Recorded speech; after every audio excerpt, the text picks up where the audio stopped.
Let me just. Okay, so let's begin by the beginning. Welcome, everybody.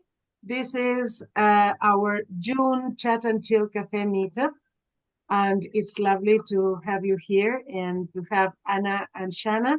Um, Unfortunately, Fran cannot join us today, but she's, as Anna said, she is with us in spirit. And I hope that Anna and Shanna can enlighten us as to what mindfulness really is and the benefits of mindfulness, both for us and for our students.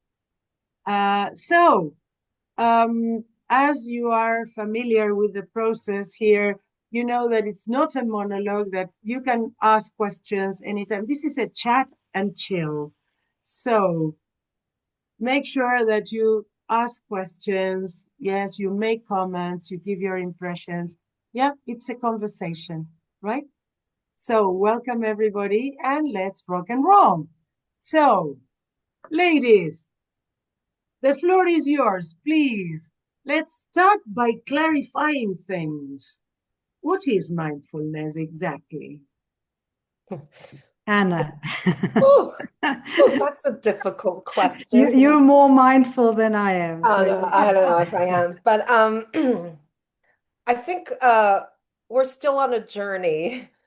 I think the thing about mindfulness, it is kind of a journey, and the more you learn, the more you practice, it becomes part of you.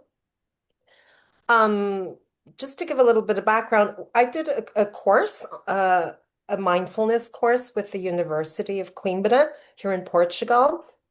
And it was run by a professor, a psychiatrist. And I did it at a time where I needed it personally. I was going through a hard time. So when I went there to look for help and for strategies to help me cope with anxiety and other things. But the more I learned, and it was very, it was backed up by science. I'm one of those people that, seeing is believing. I need give me the science, and then I'll believe it. I just really need that theory to back things up. And I did see that. And the more I learned, the more I saw, and the more it helped me, I realized how it could come into the classroom. Um, And it made its way through me, helping me deal with situations. But then I was able to help my students and bring it into actual teaching. I just want to make one, before I actually talk about mindfulness, I'd like to make one thing clear. As teachers, we are not psychologists, we're not psychiatrists, we are not medical prof we're not there to diagnose our students, nor are we there to sort out problems. There are professionals to do that. We help them with the strategies, to deal with like everyday situations in the classroom, but it's not a medical actor, we're not there to diagnose them. So basically, mindfulness is all about being present in the moment. It's being aware of your attention. It's being able to regulate your attention. So it's presence, it's it's care towards others, and self-care, which we often neglect. It's kindness to others. It's kindness to ourselves. I always have to we need to be reminded of it's about us as well, looking after ourselves. And it's all about noticing. And as language teachers, I mean, we're always trying to get our learners to notice. It's part of what we do, isn't it? And noticing is a big component of mindfulness. So it's noticing ourselves or learners noticing themselves. It's noticing others. We notice the others. It's noticing the classroom environments, just noticing the classroom. And it's noticing language. It's noticing, and it's being very intentional about things. And I think intention is a very important word when we talk about mindfulness. Emotions, regulating emotions. And if we work with young learners or teenagers. I went to a conference recently where a psychologist said that adolescence goes from 11 to 24, you know. Only. Well, he says it's adolescence is starting earlier. It's Yeah. starting earlier and it goes till later. So when we talk about young learners, hello, it's 11 to 24. But And it's can we still be young learners at our age? wow. Yeah. Sorry, Anna, being that we are lifelong learners. Learners, we are lifelong young learners as well. Young, Yeah, young is the word for us. thank you. But the thing about regulation is it's adult led. Mm. So we can't, guys, you need to pay attention. We can't expect our students to be able to pay attention, because these things, they're still learning how to regulate. I mean, we're still learning how to regulate. Come on, you know? So Mm. it needs to be adult led. And this is where mindfulness comes in. So if the more we're aware of how our attention works, how focus works, the better equipped we are to help our learners regulate their attention. And mindfulness, as Annie says, it's not just meditation, though I have brought a meditation for today. It's so much more, I think it's more of an attitude Mm. of how you approach teaching. Um, it could be the small activities at certain moments of a lesson. And I can give you an example. I find like transitions quite tricky. Mm. Those transitions, especially with young learners, where you go from a high energy activity, but then what comes next requires focus. So how do you go from one to another and expect them to regulate their attention? Mm. Does it make sense? Do you see what I'm? Absolutely, yeah. So this is where mindfulness can help us as teachers with that transition. Actually, can I do a little activity right now? Can Yeah, I do sure. something I do with my student? It's very quick. So to give you the Yeah. instruction, and I do this as an activity as a transition. So I'm going to ask you to close your eyes, not just yet, and ask you to close your eyes. And um, I want you to pay attention to the sounds around you. All right?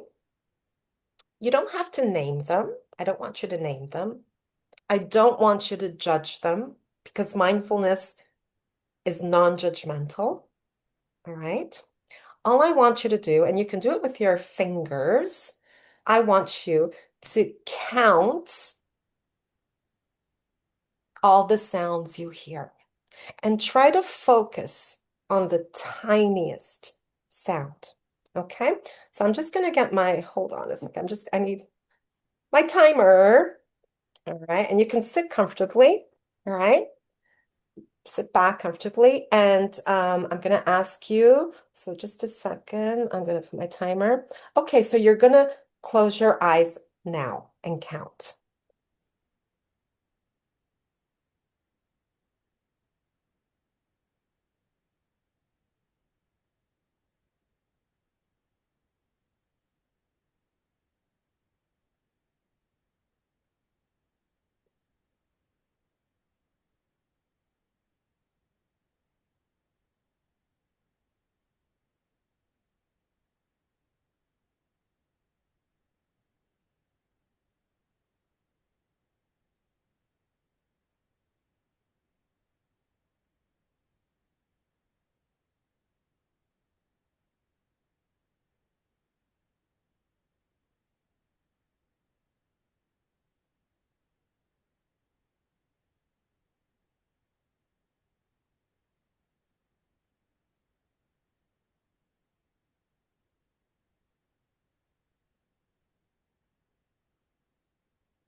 Okay.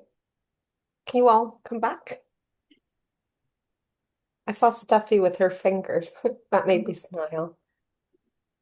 So how many sounds did you count? 4. 4, 7, 9. Excellent. Were you tempted to name the sounds? Mm. Yeah. Yeah, yeah. Car. Yeah. Yeah. Were you tempted to judge the sounds? No. No. Not that. Well, but the thing about regulating attention is that, it's very intentional. I need to count. I'm not naming. If I'm naming, it's okay, accepting it. But bringing back your attention to the counting. This is an example of an activity I do with young learners. I can do this with any age, really. Mm. So when I need to calm them down before moving on to something where I need their attention. Do you do you think this works well? It's crazy. Kids, they Yeah. start laughing. Yeah, they start giggling. And I think it's adorable because what we do is we challenge ourselves. Let's do it again and see how far let's see if we can make that minute. Or the following lesson, they'll say, Anna, can we do it again? Can we do it? Let's see if we can get the minute. So I love that idea of themselves. They're challenging themselves, but they're not even aware that what they're doing is regulating their attention. Mm. So this is where mindful comes in to help us. I think I'm just thinking, for example, or I do this a lot with, so instead of sounds, sorry, with the older learners, I talk about attention. So we do reflect on what happened to their attention. Was it easy to bring it back to the counting? So it's important with older students that we talk about it. But it could be like, I don't know, getting students to pick something in the classroom, right? And study it, what color, the texture, the shape. And then they have to guess each other's object. Is it square? Is it round? Is it red? And this is mindfulness. Again, it helps with the transition, but there's language here as well. Mm. Um, so these are examples of how I like to use mindfulness in the classroom, especially with young learners. And with teachers, with me, I learned on that course, like I used to get really anxious driving. I used to get like anxiety, panic attacks. Let's call it what it is. And I I was told to count trees. So I started counting trees. Sometimes I needed to count more than trees. I needed to count billboards and lampposts and because I needed, but then I started just trees were okay. So you see what happens to attention? My attention went from like, oh my God, I'm gonna have a car accident, I'm gonna crash to, oh, trees, look, another tree, another tree. And I started using that in the classroom when I needed to calm down. I would just say, just go to the window and count cars because there was a road there. And I go to the window and count cars. And the students would say, what are you doing? "I'm counting cars." They're like, I'm like, don't you count cars? I thought I was weird. But then I explained to them why. And I told them it's okay to count. Counting is really good. If you feel you need to count in class, count the windows. Count whatever. It's okay to count. If you have to go to your school bag and count the number of books you've got there, go. It's okay. It's better to count than, have a situation in the classroom. Mm. Sorry, I could go on. It's just to give you an idea of what mindfulness is in the classroom. You've just reminded me, Anna, a long time ago, and also I know the whole idea of brain gym was sort of debunked and people didn't like it. But I think there were some elements of brain gym that were very mindful, and a very, very simple thing that I remember was just, kids sort of acting up or whatever, just saying, all right, just go and drink some water. That's all. Just Oh, get up, go over there, having sort of water in the classroom, just go over there and drink some water. And just that movement, sort of taking them out of that moment, was enough to calm the situation. And I mean, you shared that video with me this morning about movement, and doing sort of little things that sort of break up sort of the momentum. I mean, we all know that. I mean, here, I mean, I was reminded when you were talking about Vanessa's session at the last conference. So many of the things that you described in your session, Vanessa, were sort of very mindful. Sort of just getting students just to reflect a little bit, and pause. Yeah, just slow down, basically. Yeah, yeah. so important, isn't it, to slow down? Mm-mm. Yeah, also for us. Yes, Steffi, please. I just like to share one little activity that I did, which was actually relaxing the body. I told them we were snowmen, and we were sitting in the sun, Oh, and so that we could feel we were oh, melting, Oh, I sort love of. that. Yeah. Um, and they liked that. And going back to what Shana said, I was a fan of Paul Dennison, Yes, yeah, yeah, yeah. Paul and Gail Dennison. And the one year, quite a few years ago, when brain gym was still, sort of new buzzword, I was invigilating a group of teenagers who were sitting a PET exam, and they were all frightened and anxious. And the one um, girl came up to me and said, "Prof, can we do some brain gym?"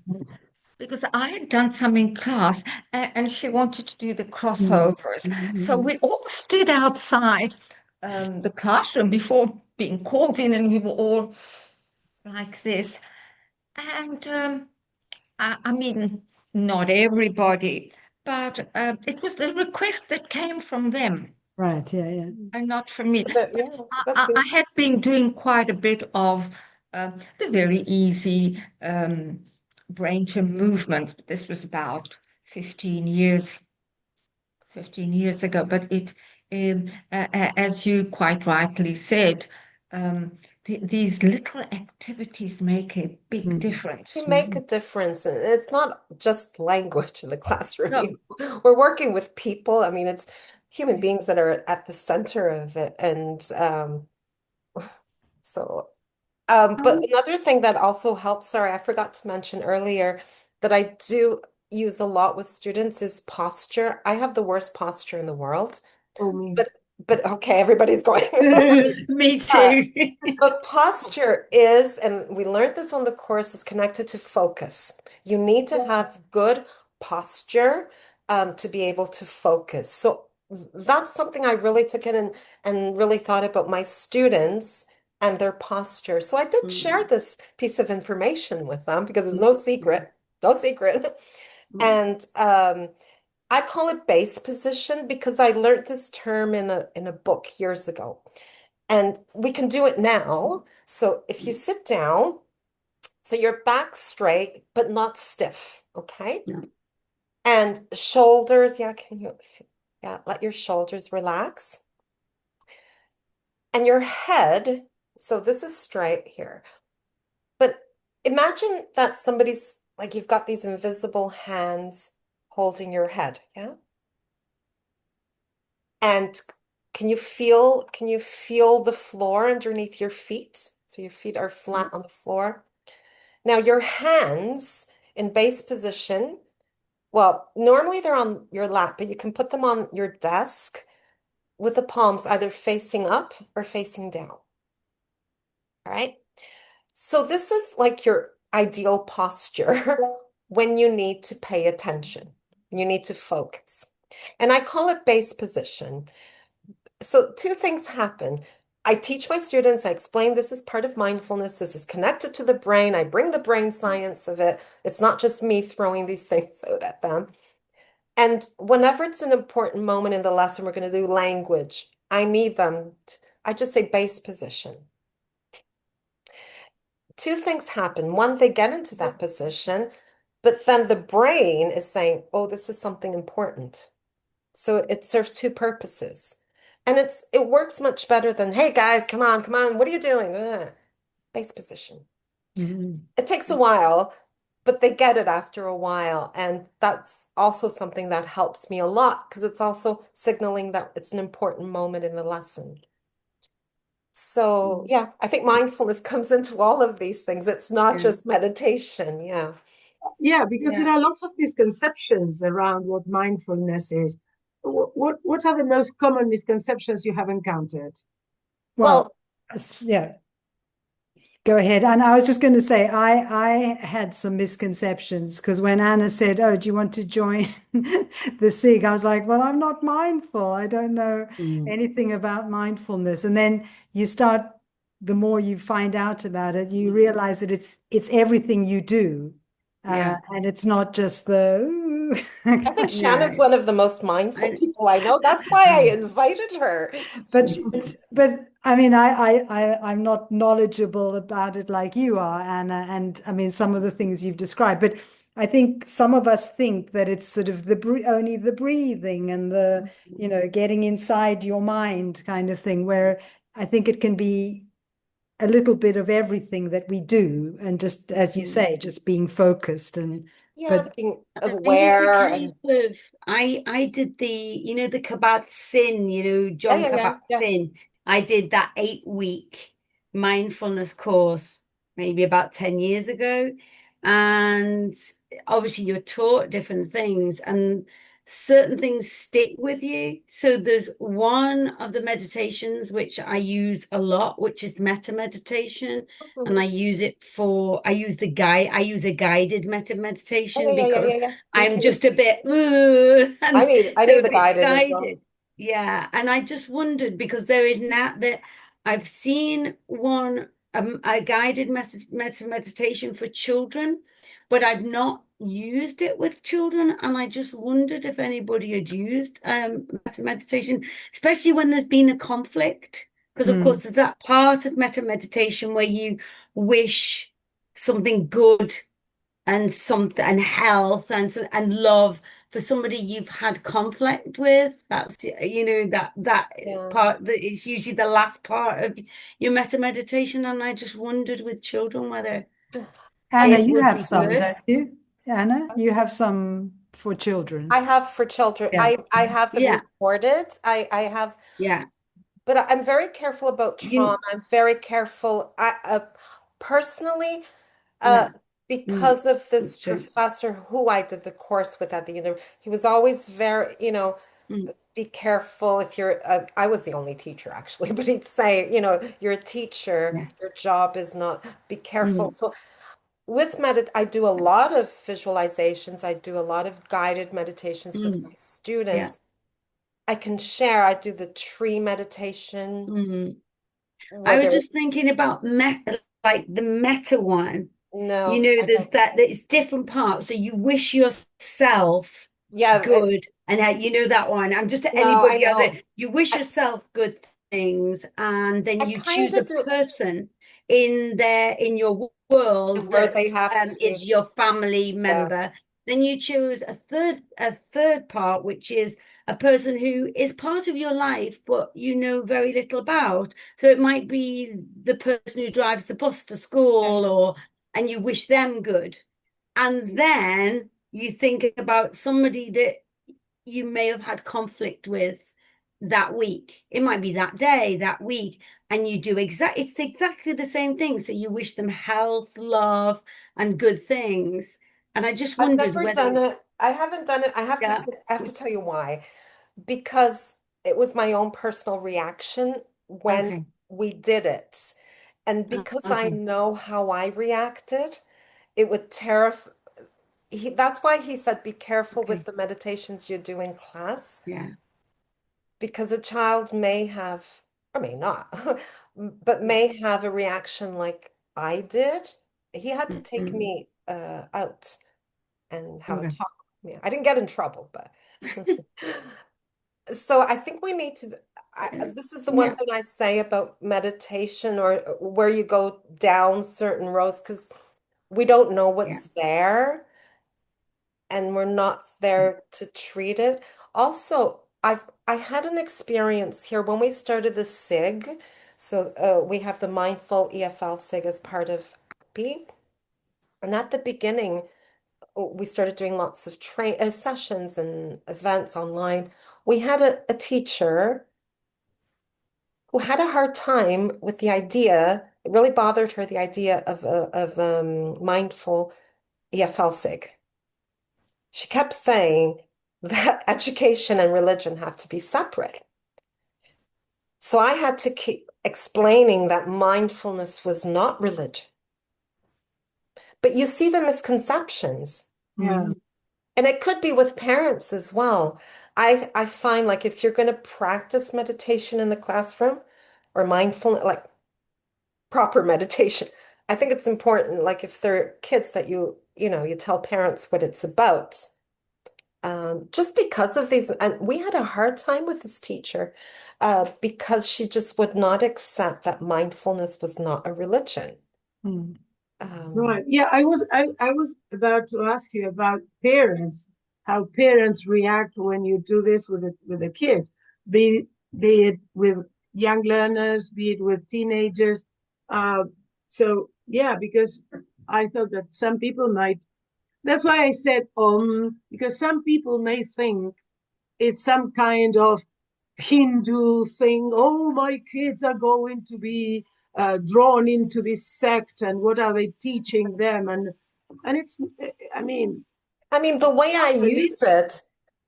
it's just like using a TPR or any Yeah, other that's right. method. Do you see what I mean? It's Mm. part of my teaching. And this is what I think that's how it works. Because if you see it as an extra, today we're going to do mindfulness. Mm. I can't see. Yeah, and it can be simple things like, telling a story and talking about what happened in that story and using that as a way of, some conflict resolution, for example, or just reflecting. Um, uh, Fran, who isn't here, told us a wonderful. It wasn't a good situation, but it was an interesting situation where she had a new student come to class. And nobody spoke to this little girl.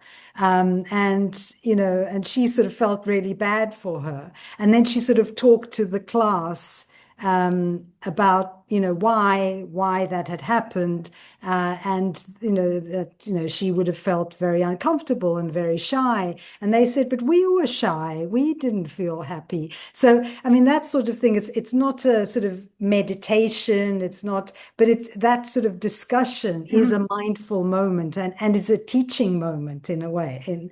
But I think, Annie, your point is a really good one. I think not all parents, if you were to do sort of more sort of concrete things like the one you suggested, Vanessa, which is really interesting. I'd like to know more about it. But with children, and some children may have an adverse reaction, as Anna described she had. So I think that you have to be a bit careful unless you know exactly what you're doing, and also not knowing how parents might react. I think that Yeah. is a very good point. Yeah. Yeah, because I think it reminded me of when, for example, when I do workshops on teaching values, and you have to make it very clear to parents that you are not indoctrinating the children in any way, that teaching values is not teaching them any form of religion, yeah, religious set of beliefs, but teaching things like, or discussing or reflecting upon things like honesty and generosity and empathy. And sometimes even heads of schools might think, oh, no, no, but that is mm, Yeah, it's indoctrinating. not your Yeah, brief to do yeah. that. yeah, Yeah. Yeah, that's right. But That's why I was interested in your I, explaining how I they think react. parents, it's really important to have them on board. Um, But we were talking, Shanna was talking about Fran's situation, a story, which is a great story. mm, And one of the components of mindfulness that I'm very interested in, we do work on this, is compassion. It's the compassionate classroom. And we just did Right. a session at Appy. Shanna, you can tell them more about the work Well, we've yeah, done. we just sort of, I mean, the sort of came up with this sort of framework, which is a variation on many things that are out there, which is sort of talking about sort of empathy and action. But the most important thing is the middle bit, is the reflection. Anna equated it to being a Swiftie, error. So empathy, reflection, and action. um, and we sort of looked at different classroom projects that you could do for each of those. And that thing of sort of building up moments in the class where students, need to sort of reflect on moments that can show empathy, and as Anna says, compassion, but not in a I feel sorry for you sort of way, but what does that sort of the reflection? What is the action that we can take to sort of deal with some of these situations? And I mean, Anna did a song, which she always does so brilliantly, to illustrate this. And Fran had a wonderful project, sort of looking at sort of animals and sort of adopting animals. So using something like that as a way of getting children to show empathy, and reflect on that sort of process, but then think about the action. What are they going to sort of do about it? Yeah, Steffi. Yeah. Oh, you Sorry. muted. You muted. Yes. Yeah. With the one class I had with 16-year-olds, I used Mars. First, Oh. what is Mars? Mars bar, and then the god of whatever, and the planet. And then I took each word. M is manners. Mm. A is attitude. R is respect. Oh, And I like S that. was solidarity. Yeah. So, Oh, that's uh, lovely. and Yeah. so I got this on a post. And whenever there was some kind of conflict or somebody was absent, or somebody would come into class, there was a lack of maybe of respect, Mhm. or what was their attitude when somebody gave a wrong answer, and I just point to these. And once or twice I did buy them those small Mars bars, because they were really into understanding the manners when somebody came in and they greeted, and solidarity when somebody was absent and they phoned to find out how they were, or would quickly lend them their colored felt pens. So the Mars for me was one way of being mindful. And Oh, I as really Anna like was, that. Yeah. what Anna was saying, we do this the whole time when Mm, we are mm, mm. teaching.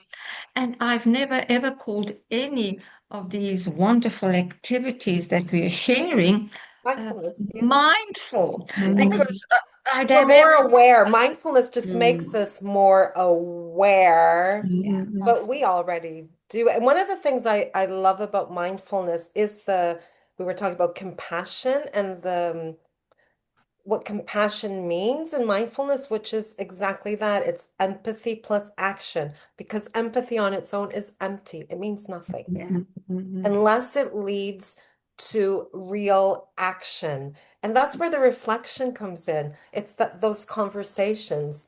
Like empathy is going from this is what I see to extending, Oh, I see this, I see more, and then reflection, that bridge. So this what framework Yeah. is very useful with projects or with moments in the class. So it's not just it's not just the empathy, it's what do I do with it? And so that's quite interesting talking about the and linking it to the real world, not just like imaginary projects, but actually looking at the real world. Mm. And so, yeah. Elizabeth, it, can you share what you wrote in the chat, please? And the story. I don't know that story. Oh, it's gorgeous. You're I don't know muted. what version but I love Stone Soup. Yes, yeah. Yes, it's a wonderful story called The Stone Soup. And I've used it with kids and with teachers, primary school teachers. Yeah. And it's really fabulous to promote empathy and friendship and long-lasting friendship as well, actually. And so the teachers also, they created lap books and the kids did lots of different drawings, and we spoke about feelings, and it was just amazing. It was really wonderful. And the parents came to see all the children's work. But it's a wonderful story. Yeah, I think I've got a song. I can share it with you. Oh, good. I'll send it to you because I used it for years with the children. It's from a book. It's not, I didn't invent the song. It was, but it's a really good song and the children learn it. It's almost the story, really. It's a way of learning the story, and it's just really good. Lovely.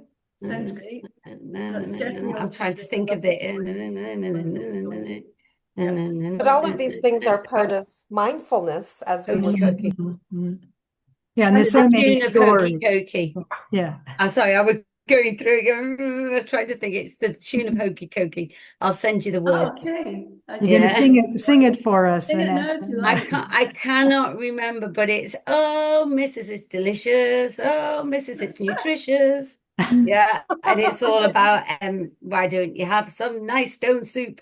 Because of course we know that it's not nutritious or delicious. Yeah, of course the project. It's a really good song. Food and everything. You know, they covered food. They covered everything with this project. Actually, it was wonderful. Yeah. So I'll find it and send you the words. I'm writing myself a note. I'm curious. I'm curious about something. Have you ever come across a student who's reluctant to engage in those everything, you mindfulness mean? activities? No, because I don't call them mindfulness. It's just part of a lesson. I don't, but even with the, like, I don't really do meditations. I do more visualizations, but I've always done them. Yeah. For writing, for other No, things. I know, but I mean, sometimes I'm thinking particularly about teenagers who can be sometimes, oh.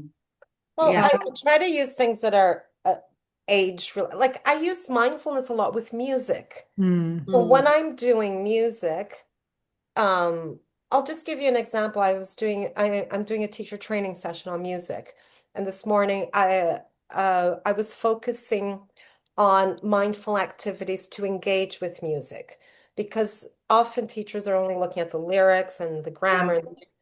So what I want is, like, how do we connect with music in a real way? So and I use music videos a lot. So one of the activities, it was a beautiful song by Khaled, Skyline, where I just invited them to place themselves in the music video. And they could be one of the characters, they could be an extra character, or just an observer. And then using the five senses. So they're going to go on this journey through the music using the five senses. That's mindfulness. Mindfulness, senses, being in the moment, being in that moment, smelling, and it's really lovely because they're having a picnic, and the grass so there are all these, they were talking about the trees and the birds and the wind and the breeze, but then there's a car. Some of them got into the car. So they were all noticing different things. And that's an interesting thing about attention. I think that's really important for us, is that we all pay attention to different things. Somebody once said that we pay attention to what we need. So everybody takes something different with them. So when you bring that together with the senses and you know and talking about and what you noticed, another activity I did was listening to a song. It was Ed Sheeran, Castle on the Hill. Mm. Three three colors that come to mind as you're listening to the song. So you're kind of like uh the emotions, you're expressing them through color, and it's all about nostalgia, going back to your childhood.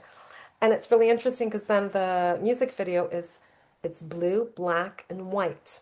So then they're The wonderful comparing, video, that one. Yeah, you know yeah. which one, yeah. So Yeah, they're yeah. comparing and then they're talking about the video through color.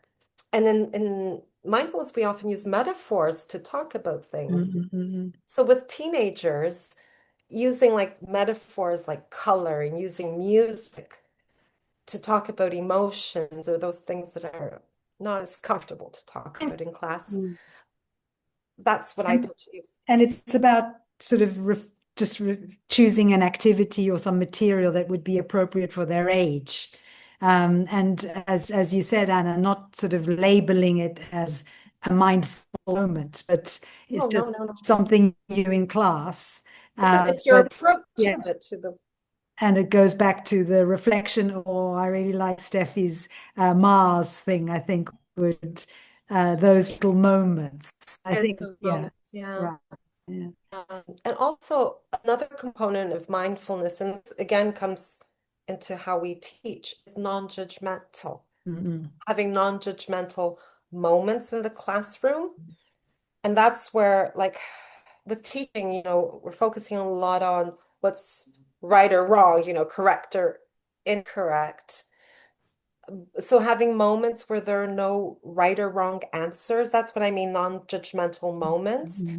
because we have lots of expectations of our learners, you know, to take risks, to speak another language in front of their peers, you know, make mistakes, fail. So creating these safe places for them, non-judgmental places, that's really important to have these non-judgmental moments in our classes. And that's part of kindness and caring and Mm. there's still language there. Um, but it's being mindful of them as well. May I share an experience? I mean, I'm going back years ago, maybe 25 years ago, maybe. And I was working for a year in a very difficult school, which the people who live in Italy will understand. It's IPC, which is Istituto per, what is it? Istituto per Commercio. So it's like a commercial school, and the students were not very good and not very motivated. And so I remember when I walked into the class the first day, there was a group of 4 guys in a corner, and I started talking to the class and introducing myself, etc. And I said to them, "Could you join us?" And they said, "No, no, no, no, just leave us alone. We're playing cards here. We don't get involved in the lessons." So I was like, "What?" I was like, really, oh. And there were actually teams, and they were pretty tall, some of them. So I thought, okay, just leave them for the moment. But then I started, with this class, I started using music. And one particular song was Changes, done by Tupac Shakur. You know, I don't know if you remember the rapper who was Yeah. shot, He died. very violent story. So, but they loved this song. And so we were working with this song, and they were talking about what happened to him and everything. And all of a sudden, one of the guys from that group got up and started breakdancing to this Boy, song. And everybody was all, oh, it was amazing. And it completely changed the whole atmosphere of that class. And after that, I worked with a lot of songs with them, but they were all involved, you know, and wonderful. it Yeah. made such a difference. And one of those students, when I go to a big shopping centre, I'm talking 25 years later, she's a mum, she works in a store there. Every time I see her, she's always, professoressa, always taught, really, she remembers everything we did. And it's just lovely. sorry, I just wanted to share that. So beautiful. You see, those are the Yeah. moments. Yeah, exactly. Yeah. What is Very it that emotional. Maya Angelou says that I may forget what you did or what you said, but I'll never forget how you made me feel. Mhm. Yeah, those I like connections are so important, aren't So they? Yeah, important, yeah. yeah. Linda was saying something about the non-judgmental, sorry, that it's difficult in state schools. I Mm. mean, when I talk about non-judgmental is or not right or wrong, I mean m- So I didn't mean particularly non-judgmental, but mindfulness type of activities. In fact, in many state schools in Argentina, especially in deprived areas, it's hard to get the students to do anything at all. Mm. oh, I mean However, that I do have a lovely story like Elizabeth's. I was supervising my trainees at the teacher training college, and so one of these trainees was doing her teaching practice at a sync school, and everyone said, "No, Lucy, you should choose another school. Don't go to that one because." That's the school sort of school where the kids go who've been kicked out of all the other schools. You'll never be able to do anything. But she was really motivated to go there. And it turned out that the English teacher, the class English teacher, never spoke to them in English at all. She just wrote, I am, you are, he is on the blackboard, and they were supposed to copy. So they were in third year secondary school and couldn't say a word. Well, this girl told them in Spanish, I need you to help me. This, if I don't pass this subject, I won't be able to graduate.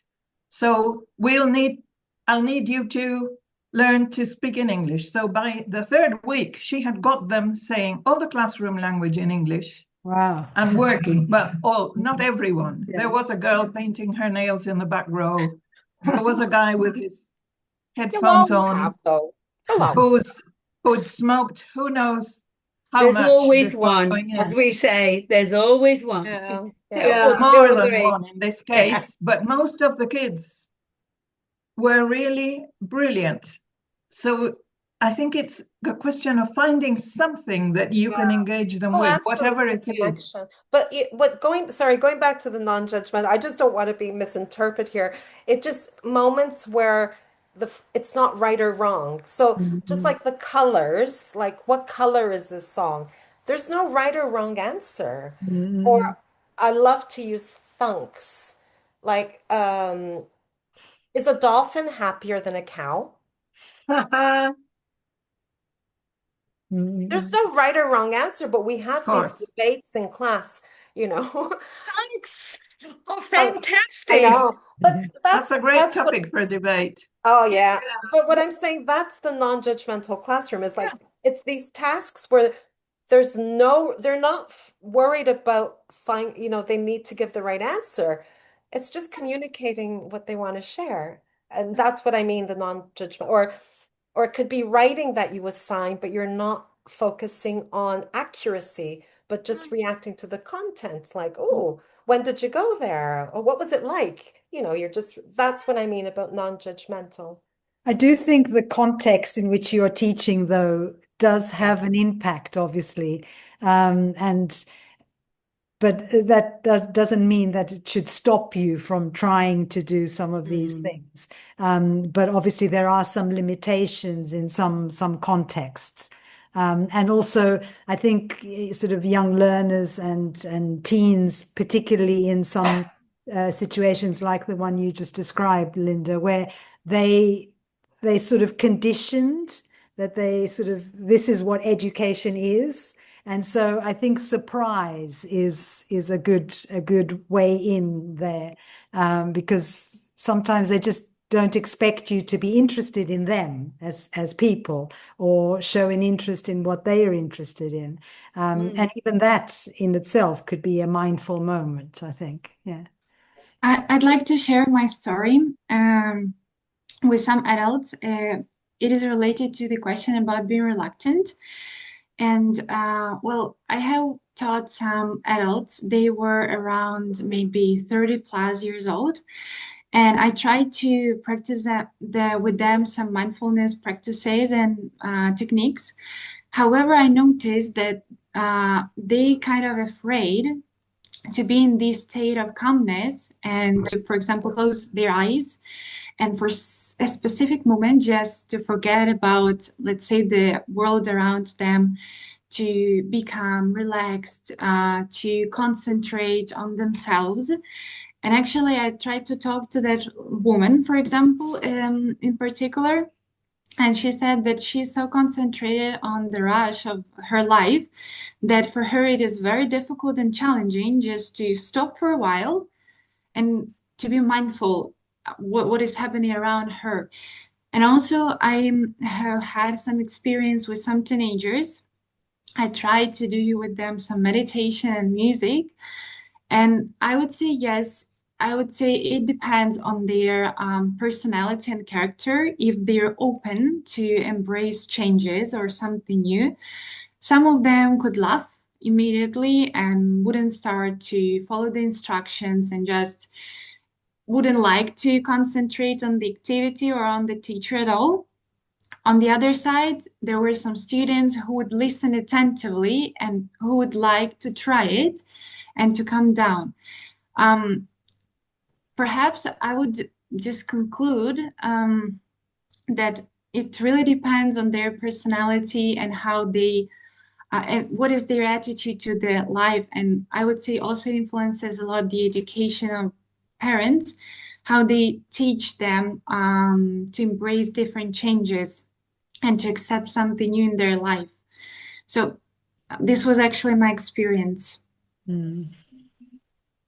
I think we just need to keep on keeping on.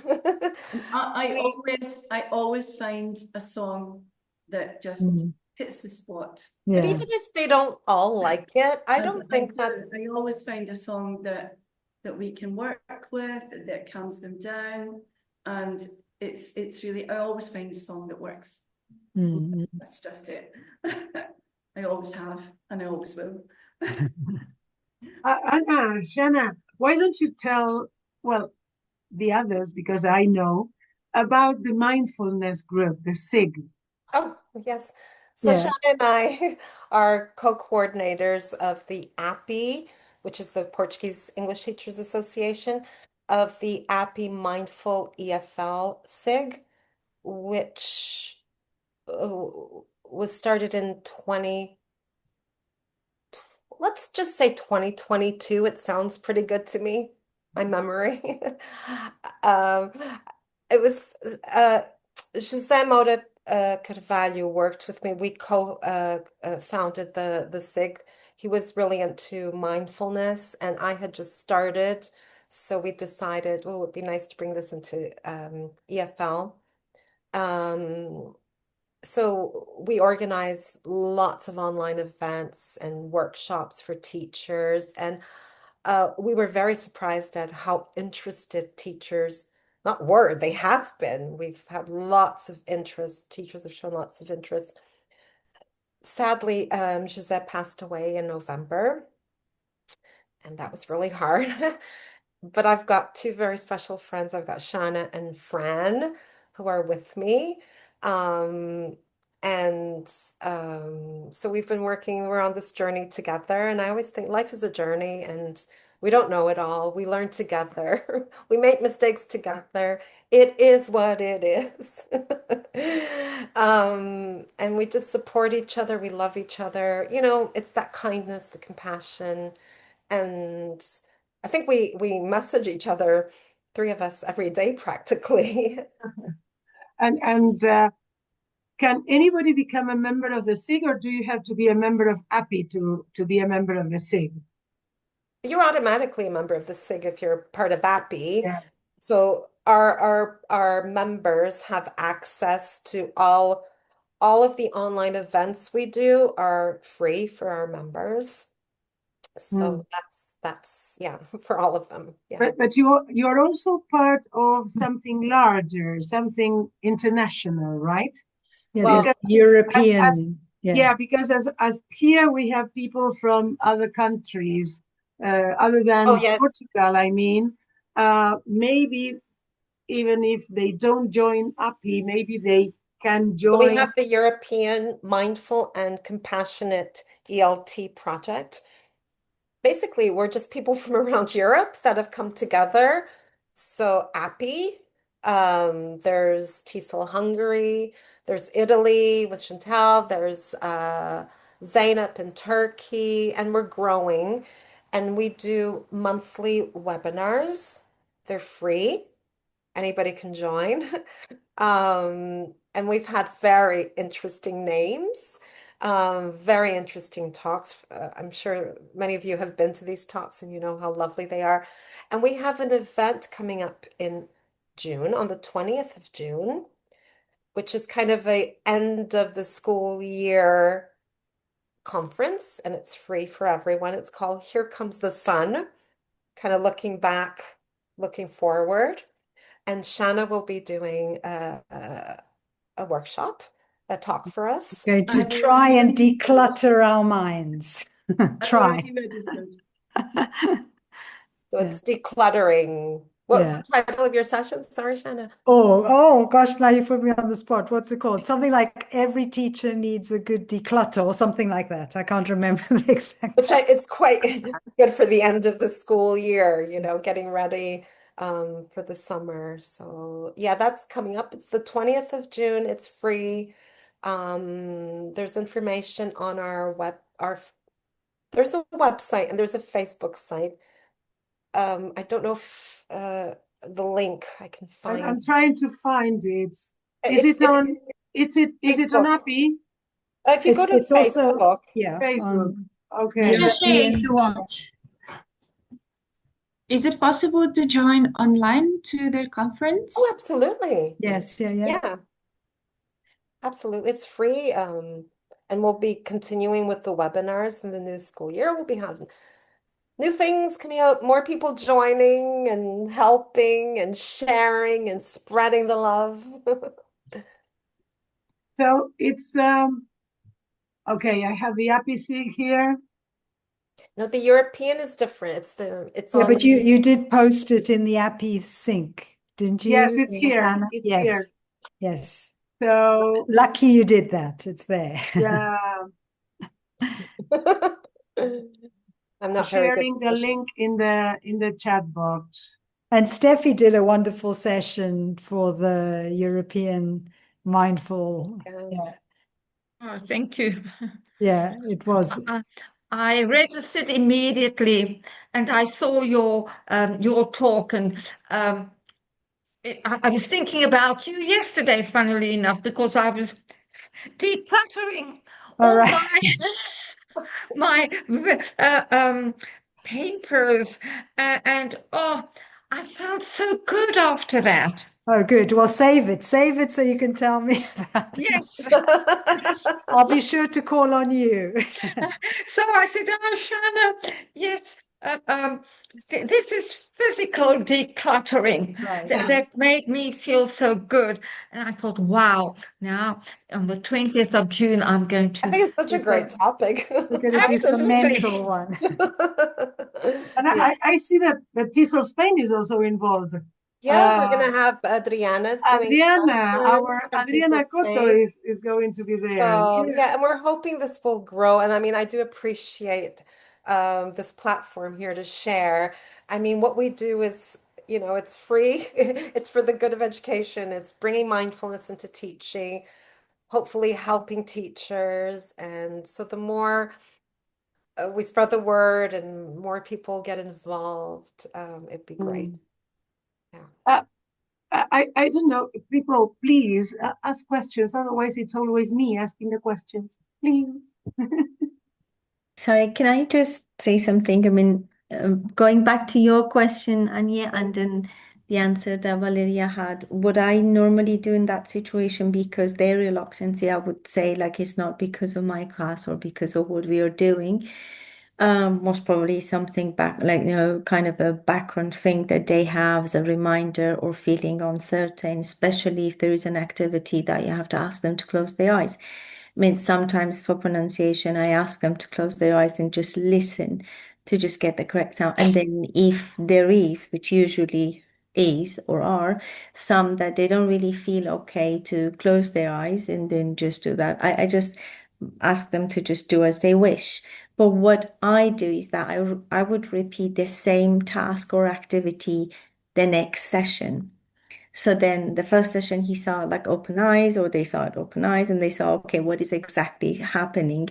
And there's nothing to do or no connection to their background frame of thought that, okay, if I close my eyes, something would be out of my control, or I would be in my, out of control zone. So I just repeat the same task, probably for 2, 3 sessions.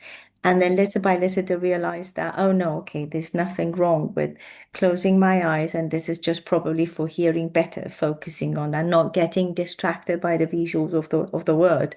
So I need to just listen more carefully. I would do that, which I mean, has worked. I don't just do one activity one time to see that actually Yeah, they're give up on it. reluctant. You gotta Yeah. give them a I chance just exactly repeat it, and then they feel like, oh, okay, this is what she's been doing, and everybody has closed their eyes and it's all fine. I know what is happening when we actually close our eyes. So then the next time they would do too. I think also giving, it depends on the activity, but giving them the option of closing or not. And this is one of the things on the course. The professor, he would say, they're always saying to close your eyes with meditation. Blah, blah, blah.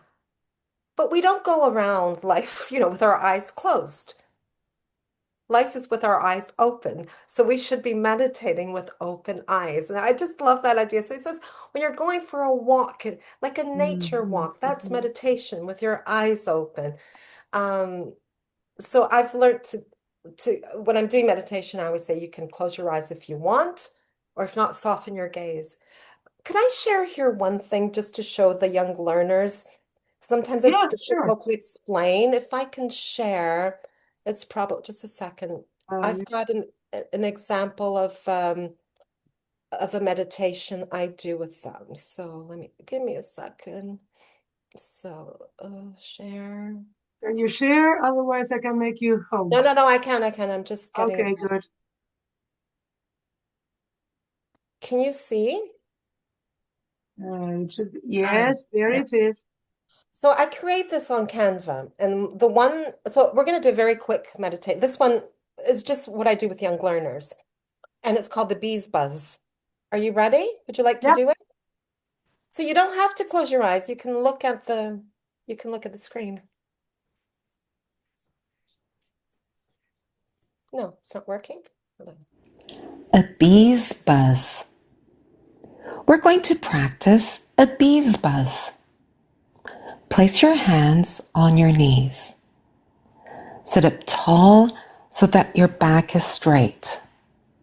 All the parts of your body are quiet and not moving. When bees buzz, they make a quiet humming sound. A quiet humming sound sounds like this.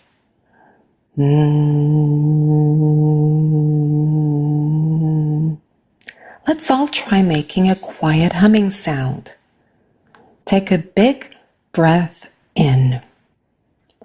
Breathe out and quietly hum.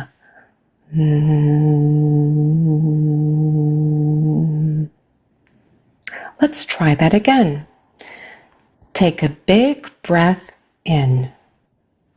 Breathe out and quietly hum.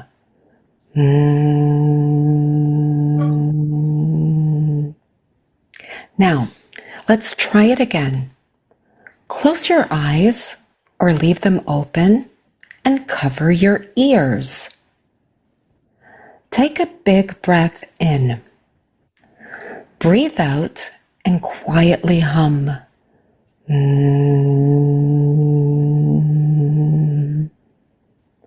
Rest your hands on your knees. Think about how you feel.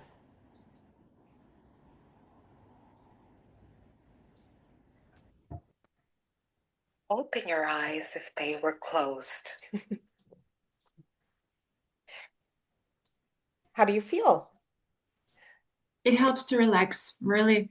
Even the first activity, I really enjoyed because when I closed the eyes and I needed to concentrate on the sounds, at first I didn't concentrate on the sound, like on all the sounds which were around me, but at the end I could find even the tiniest sounds which could come up. And this time, I would say, especially when I close the eyes, it helps me to concentrate on the sound inside me.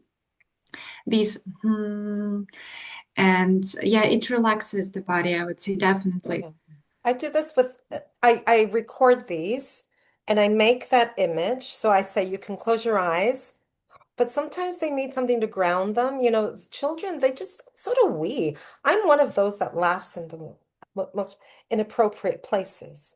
I've been kicked out of a funeral once, and that's just the way I am. And our children are the same, and we can't blame them. So expecting them to be there for a minute or whatever. So if you put that picture, the focus is on, it just helps them. And I noticed a huge difference once I started.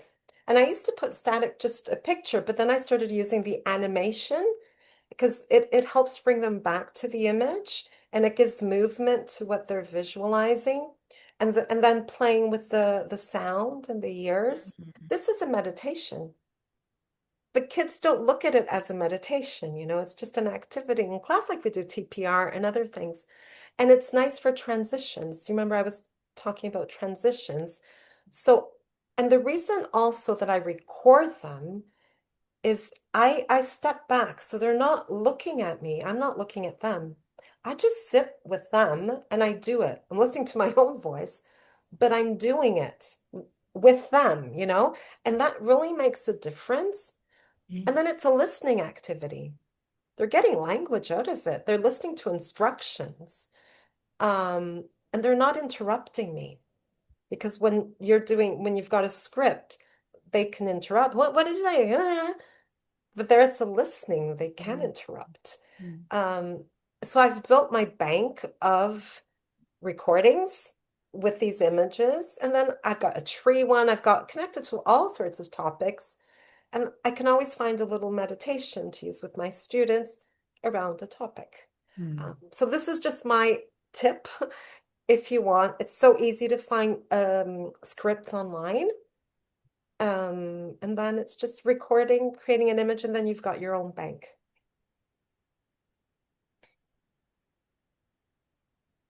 Tamara, you've got your hand up. Yes, Sorry? please, go ahead. Shana, you were saying, sorry? No, Tamara had her hand up. Yes. I raised my hand. Thank you for this chat and chill cafe. First of all, I love you all very much, and I would like to ask you to ask question about activities. Besides mindfulness, what kind of activities we can use for young learners? There's one that I've used that I learned on the mindfulness course, and it was to get you thinking about being in the moment. And so they gave us something to eat, but we weren't allowed to chew. We just had to suck and think about it and think how it made us feel, if we felt happy, what we thought it might be. And that works really well with the children because then, of course, you can use it for the whole idea of the five senses of what it smells like to you. We usually do it with raisins. It works so Yeah, well we did it with raisins. With big raisins. Yeah. They do it with a great big raisin, and that was really good. And then I did it with chocolate with the children, but they didn't know it was chocolate until they had their eyes closed and they had to concentrate on what they had in their mouth and how it made them feel and things like that. And then of course they're desperate to say it's chocolate, you know, but of course their mouths are kind of, even if you're doing food with them and you bring in fruits, you know, you can exactly. blindfold and guess the fruit. That's all mindfulness. That's all mindfulness. Anything using the senses and noticing, that's all mindfulness. Yeah. Yeah. Unfortunately, in Italy, for some years now, we're not allowed Big food to isn't. give the children any food because I used to do, but with older children, Tamara, I used to teach them the difference between two tenses, for example, with the peppermint. You can feel the peppermint in your mouth, and then when the peppermint was finished, I've had a peppermint. So, but unfortunately, I've had to avoid all these wonderful activities that we can do with the young learners, with the fruit and the chocolate and the sweets. And when I bring in the Mars bars, they're 16 years old, and I don't give it. I mean, when they leave the classroom, they can take one if they like, if they know they can. But when they're younger, I've got to be very careful. But it's great activity.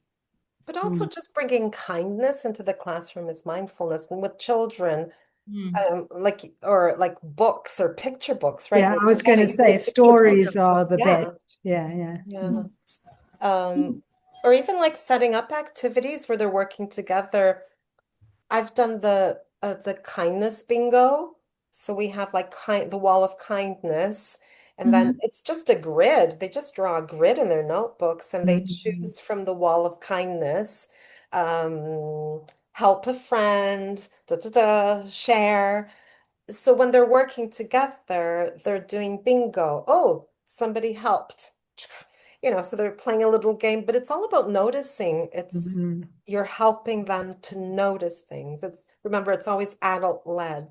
So and being aware of their own feelings, and if they can't articulate how they feel, maybe they can associate a color. Having sort of like, you've established there are sort of 5 colors, and each one you've identified with, feeling energetic or feeling sad or feeling, and then they can maybe select one of those circles or whatever you decide to, however you show it, which they put on their desk so that that maybe they're not feeling very energetic that day, or they're feeling a bit sad. And, that also allows you to sort of respond to their feelings a little bit. Yeah. Okay. Thank you.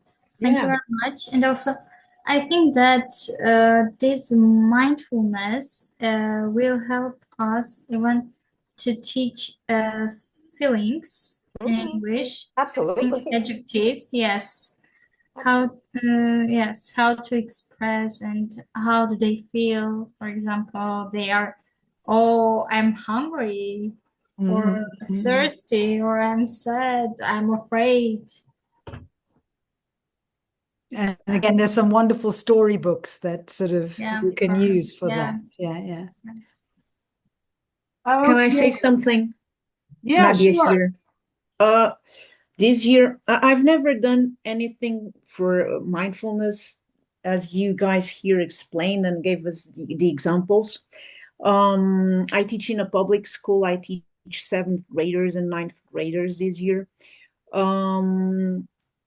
If I think that if I tried something like meditation, they would laugh a lot and giggle a lot. But I really see myself trying or starting with the first exercise that Anna gave as an example, the one with close your eyes and count the sounds, and then doing it like a challenge from month to month or anything like that. I see myself trying it next year, definitely. Thank you very much, Anna. And just to answer Tamara, I don't know if I did something like mindfulness related this year with my 9th graders. We did a happiness mural. Lovely. Yeah. They had to create some very simple activity. they had to create some mini posters, A4 size, with some inspiring sentences that had to be with mental health and happiness, and being happy Lovely. every day, being positive, helping helping classmates when they need it, trying to be to believe in themselves. There was a poster with the words kind of live the moment, work harder, laugh louder. So Oh, these kind lovely. of things, Yeah, that's so nice to is have. this mindfulness? Absolutely. Absolutely. I sometimes I've done the wall of kindness with post-its. I've done that with teenagers, and it's take what you need. So they post on these post-its really nice things, like smile. So they learn how to say kind things. And then when you come in, you just take what you need with you. You need a smile, you need a hug, and it's just these post-its. That's all we're Yeah, doing. But it makes you smile when you look at them.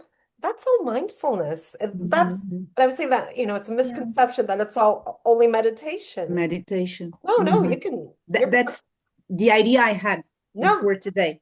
And that's why, it's lovely to have this space. And I thank Annie and we thank Annie and Elizabeth to debunk that Or idea that it's just meditation. absolutely.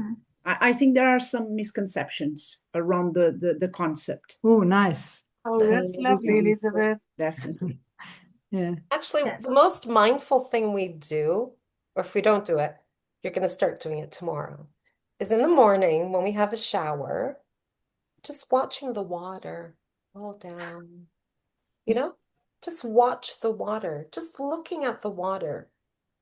That's the most mindful thing that's a mindful way to start your morning, and just look at how beautiful water is and all the shapes and the sounds, because That's what my cat does. I know, but cats are mindful. Cats are so Yeah. mindful. But it's in the shower that we have all these thoughts of the day, what it's going to have. So, just focus on the water and that's a very mindful start to the day. Thank you. Okay. I think we are coming to the end of our Chat and Chill Cafe today. And when we come to the end of the Chat and Chill Cafe, we have two things that we do with Elizabeth. One is to ask our guests to recommend a book, any book. Doesn't need to be an ELT book or a mindful book or any book. So we are all ears. Or shall I start? Yeah, Yes. I'm going to recommend a book it's not new, and so I'm sure most of you have read it, but I'm only reading it now, only because I've recently become a grandmother, and my son is reading it, and I thought, okay, I've always wanted to read this book, and so I'm going to read it too, and it's wonderful, which is this one. If you haven't read it, I recommend it. So it's the book you wish your parents had read, and your children will be glad that you did. It's by the wonderful Philippa Perry. She has a column in The Guardian, but she's so much more than that. And it's made me reflect a lot, not only on my own childhood, but my parenting, oh my gosh, did I do that? Was that a good thing, wasn't it? And yeah, it's wonderful. It's not like a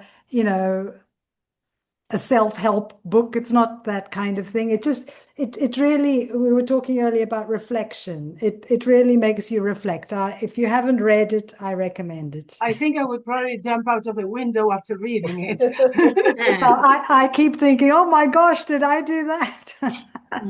But and it's also wonderful to know that my son is embarking on this journey himself. So I haven't started it yet, Oh, but I will. Sorry. Oh, good.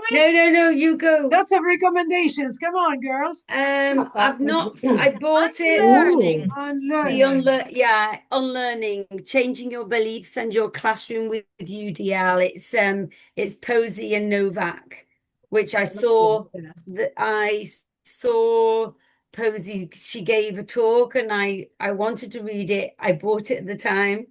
Didn't have time to read it, and now I have a little bit more time. So that's my reading for the week. It's that one. Do you want me to write it in the group? It's this one. Just a minute. Oh, sorry. Oh gosh, no, I didn't mean to. You cannot write. And while Vanessa's writing, this is a little book that I can't do without. Anna mentioned The Thunks, and by Ian Gilbert, and this is non-judgmental, and it's great because questions like, can you have a friend you don't like? But, things like this. So these little pocket-sized books, I keep them on my shelf. So I love Ian Gilbert is Ian amazing. Gilbert, I've got all of these little books, and I get my students writing their own thunks because they get so into it, and then I'm running out of thunks. I get them writing it. That one You can't get those books here, unfortunately. But you get them online, the thunks. Yes. Like I can't get them delivered. No. I mean, they don't arrive. Thunks are on. Oh, from my Kindle. Yeah, it's not the same though. No, but, no. What I mean, there's a website where you can see the questions, the thunks, that you don't need the book. I think no, I'd love the book, but the Ian Gilbert book. Yeah.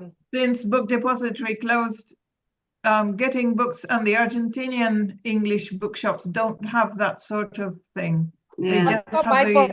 I want to show off because it's in Spanish. I can't see the Spanish.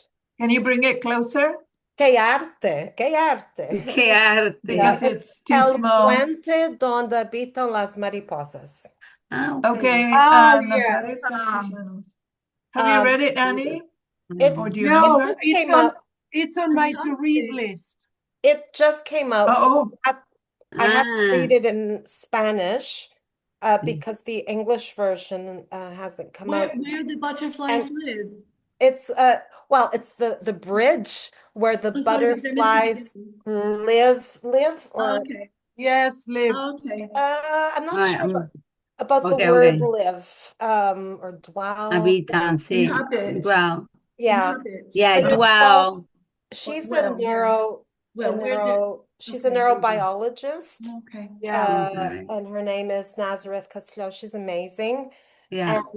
And she's all about humanizing science and the language to talk about science.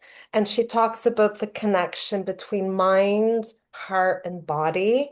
And with I mean, it's not about teaching, but it's for me, it's like, we always work on this and we forget that there's this and there's this, so emotions, there's the body, and that's just as important as the mind. And when she talks about the mariposas, the butterflies, it's what you feel in your body. So, you have the thoughts in your head, you've got the emotions, but then you actually feel it in your body. Those are the butterflies. When you say you've got butterflies in your tummy, kind of. It's such a beautiful book. So if you can Spanish, if not, keep an eye out on when the English. I guess I can get that. I've got one that's just a novel. To Shana. Yes. Congratulations, Shana, on becoming. Oh, thank you. Very exciting. Grandma, what are you being called? What are you going to be called? Well, it's a tricky one because they live in Sweden. Oh, okay. And the baby is going to be brought up with 2, maybe 3 languages. So we negotiating that. Oh, that reminds me of my grandchildren live in Panama, all that far. Right. And they are growing up between Portuguese, Spanish, and English. Right. Okay. Yeah, but it's a good question. Yeah. Linda was going to show they us asked me. my son and daughter-in-law asked me, "What do you want to be called?" Yeah, I've been So I asked that said, too, but I don't know. Granny, because my mom and dad were called by the Greek for grandma and granddad, because my mother was Greek, though she grew up in Italy. And so, and we already had Nonna and Nono on the other side. And so I'm Granny for my grandson. I was Guani until recently. But I have a book which isn't nothing to do with mindfulness. But I do recommend. Oh, it's a wonderful book. I loved that book so much. I loved it. And it is to do with, empowering women and the role of women in a very humorous way. She has a new book coming out now. By Bonnie Garbus. Yes, I don't know how to pronounce her surname, but if you haven't read it, it's a really good read. It's entertaining, but not just entertaining. And as I worked with scientists for 40 years. Wow. And I have a lot of scientists in the family. No chemists though. But anyway, it's about Aunt Elizabeth and a woman who is trying to make her way in an all-male world of researchers. And, I think we all know the sort of thing. Yeah. So if you haven't read it, it's brilliant. A good one. Thank you, Linda. I wasn't ready for this. I hadn't. If I'd known, I might have thought of something more related to. No, to it doesn't topic. it doesn't need to be related to the topic. It's just any book that you would recommend, because normally we have lots of different things. You see, there's a variety of suggestions, and it's wonderful. Sometimes it's a novel, sometimes it's something related to teaching, whatever. I mean, just a book you would recommend. That's it. And just to finish it, it's the questionnaire. We're going to ask Xena and Anna questions, and you have to answer very quickly. Okay? Non-judgmental questions. Non-judgmental questions. Okay, Elizabeth, you start. Okay, Xena, what is your favorite word? Oh, chocolate. Lovely. Anna, which word do you tend to overuse? Oh. Oh.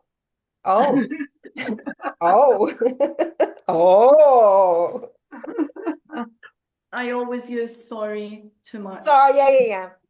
My Canadian side, yeah. Always. And so as well. Actually, this morning when I was doing my You always say so, teacher. I say so a lot. In class. Okay. I was to say this morning when I kept saying I'm sorry, and the teachers in my group kept saying, "Why are you apologizing?" just let it go. I'm gonna apologize, even though I don't know why. Okay, another question. And Xena, what's your least favorite word? Oh gosh.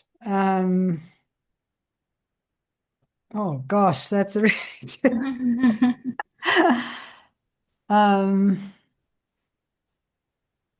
I'm thinking about it too much, aren't I? I don't know. And you, Anna? And you? It's not a word, but please, British people, do not take offense. Okay. It's in it. Oh, right. In it.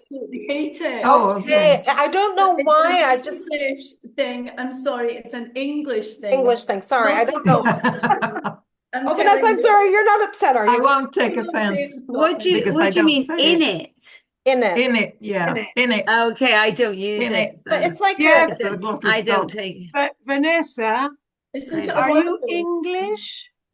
I am. Oh, I am English. That's what people always say. Are you really? That's like when any Spanish friends say to me, "You're not really British," and I'm like, "Why?" And they're saying, "Because you don't like gin and tonic." I'm like, no. It always makes me laugh. You're not really British. I'm like, well, Sorry, you're from the north of England. So you're I'm all from, I yeah, love I'm gin and from, tonic. Sorry, Danny. I'm not, I'm So you north, don't I'm count as from, English because you're from the north of England. yes. no, I Oh, don't, no, okay. Then Scotland. I'm like people from the south of Spain, you know, I'm from Liverpool, so Yeah. it kind of, I live in Seville and I'm from Liverpool, so it's kind of, Yeah. I'm from a place that I went to live in a place that's very, very similar, really, in attitude and character and how we look at life. So, yeah. sorry, where do you live? Oh, sorry. I'm from I live in Manchester Sevilla. originally. I live in Sevilla, but I'm from Liverpool, and at the moment I'm in No, I got Liverpool. that. Yeah. So I just came to, but I usually live in Seville, in Spain, in Sevilla. Yeah. Okay, well, I was born in Manchester, but I've lived most of my life in Argentina. Oh my goodness. Um, Yeah. yeah, Buenos Aires and then Bariloche in Patagonia. Yeah. Except 2 years in Madrid, though, Okay. which was great. Mm. Fond Another memories. question. So, oh, sorry. Oh, you go. Should it be language related topic or should it be a different topic Sorry? regarding the question? Where am I? Oh, Should it be a language related question only? No. These are it's like the Proust questionnaire. Yes. Okay. Now, So Annie's it has going to nothing to do with teaching, nothing to do with ELT. Annie's going to ask something different now, aren't you? Go on. Okay, Yeah. so then I would like to ask Anna and Shana about your favorite bread, if you have it. All Your right. favorite? I Sorry. don't like bread. Can I bread. say that? Don't? No? No. I love bread. Wow. All Portuguese bread is amazing. Yes. Right, Annie? Yes, absolutely. It's not that I don't like it, but I don't eat it very much. But I suppose if I was going to choose, it would be, I mean, I do like sourdough bread, It's but lovely. I want to learn how to do it, but yeah, I'm still in process. but it's not something I eat very much at all. Yeah, yeah. Shana, could it be that we in South Africa didn't have No, at least exactly. lots of different kinds of bread? Exactly. We It was had a that very sandwich bread. white, refined, White. sort of, yeah, Yeah. processed stuff. Yeah. And nowadays it has changed, but you're much younger than what I am. But in my good old 40 years in South Africa, I just bought sandwich bread. Yes, right. Which Yeah, was yeah, exactly. It wasn't very nice at all. Yeah. no, now in Italy, I've got to learn all the different names of so many different kinds of bread. Yeah. I love bread. Yeah, Yes. yeah. So I love Your Anna, favorite fruit. Now we've sorry? done bread, your favorite fruit. Oh, Easy. favorite fruit. Anna, Right. do you want to go first? Well, Mine? I've acquired a taste now for papaya. So I've been eating a lot of Nice. papaya now, which I Nice. like. Mine's Nice. strawberries. I've Eat got them my every strawberries day. Yeah. here. Oh, My strawberries and my almonds. Me too. Yeah, Me yeah. too. Every day I have strawberries. Yeah, and one last question for Could I both of ask? you. Oh, yes, Tamara, go ahead. Okay, Anna and Shana, what is your favorite country and do you like traveling? Well, yes, I love traveling. And I would say it's a bit boring, I suppose. It's where I live, Portugal. Because even though there's lots of things wrong with it, yeah, I like living here. Otherwise, I wouldn't live here. So, Portugal is not yeah. boring. I love Portugal. I Yeah. love Portugal too. Yeah. We've got quite a few Portuguese here. Yeah. Yeah. Oh, viva Portugal. Tugas, tugas, tugas. I live in the Alentejo. I love Portugal. I love, love, love Portugal. But I also like Canada a lot. So I love Canada. So beautiful. But every time I visit a country, like the last country I visit, it's always my favorite place. Yeah. You know what I mean? Because you bring back those memories. So Have you ever been to Armenia? No, but I'd love to. Yeah, right. No. So Why am I asking? Tamara's Why going to am I? invite you now. Tamara will invite you now. Oh, I'll Yes, go. yes, I'll All go. of yes. us. Yeah. We'll go. We'll Yeah, so go. I was going to say, there's always a first time. Yeah. Yeah, It would that's be right. great. Yes. Yeah. Why am I asking this question? Yes, I know. Because I Okay, love so Armenian food. yes, it's Mm. delicious. Delicious. Okay, I think we have to call it a day. Mhm. It's almost 20 to 6. Oh, gosh.